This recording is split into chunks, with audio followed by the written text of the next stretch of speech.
Twitter has just been like a clusterfuck recently, hasn't it? Apologies for doing away with the niceties. I'm Loki and I'm normally a bubbly, excitable guy, but today is one of those days where I'm just pissed. Frustrated and annoyed. I should probably explain though why that's actually the case. In short, furry commentary is a catch-22 situation, and here's why. So yeah, I should start off with a summary of why I'm a furry and probably go from there. I came into the fandom because I love meeting interesting people who share a passion for the creative. That's basically it. This fandom has some of the most amazing individuals that are kind, honest, and hard-working. Luke and I love what we do and try the best that we can to embody these positive qualities. And we mess around with toys and games, and I give my occasional insight, as I'm doing here, into my thoughts on the wider world, on occasion via one-shot opinions. But, as you do have with the good, you've evidently got with the bad. Also, I did not come here for so-called drama. I didn't come here for hate. And I didn't come here to see lynch mobs eliciting death threats and encouraging individuals to commit suicide over alleged illegal acts. You probably know the events that I'm alluding to here, but it sickens me to the core, so I don't really want to say it out loud.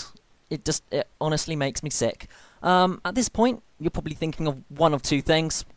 We'll cover the first, because that comprises the bulk of this video, and the first is, you didn't come here for drama. Aren't you conducive to this drama if you're making content regarding it? This is where the catch-22 of furry commentary comes in.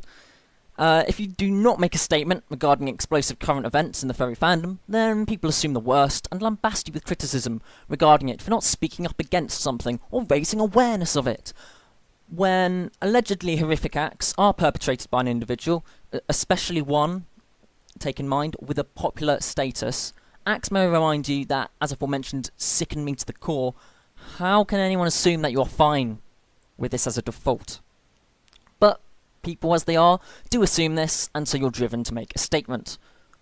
But then, if you make a statement, you're slated for being conducive to stirring the pot, encouraging drama, or attention-seeking.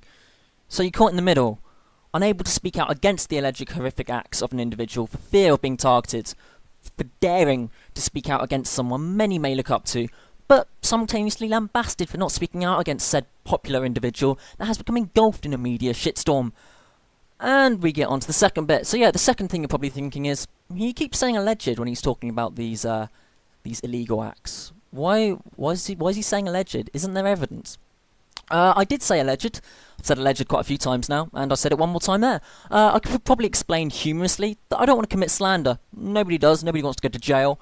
But that alone would be making light of things. I'm aware of links to evidence, screenshots of social media, and images of perpetrated acts, or allegedly perpetrated acts, as I should say.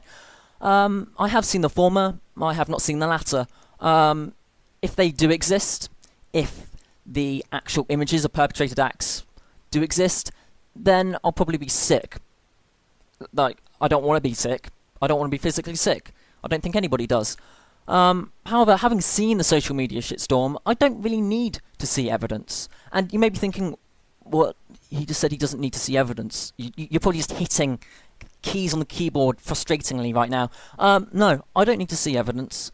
This evidence needs to be seen by the appropriate authorities and investigated properly, not pored over by thousands of people who then form online lynch mobs to bully and harass and argue uselessly amongst themselves. No, they need to be seen by the appropriate authorities. We are not the law. However much people in social media like to think they are, we are not the law. We do not have the final say in what should happen to an individual. Have we forgotten innocent until proven guilty? Have we forgotten that we have investigators and a justice system? You're either nodding along to me at this point, or thinking, what the hell is this guy still fucking talking? He's already pointed out he can't win, so he's just talking for the sake of it. Well, if I don't explain my thoughts, I'll be lambasted for it. If I do, I'll be lambasted for it. What would you have me do? I say opinions on the internet. It's part of my thing. It's what I do. At the end of the day, you can't win. But this isn't a game. This is real life, and there are no winners or losers. Just people shouting their opinion out into the void. Like me, Loki, with furry commentary as a catch-22 situation. And that video you just watched, that was why.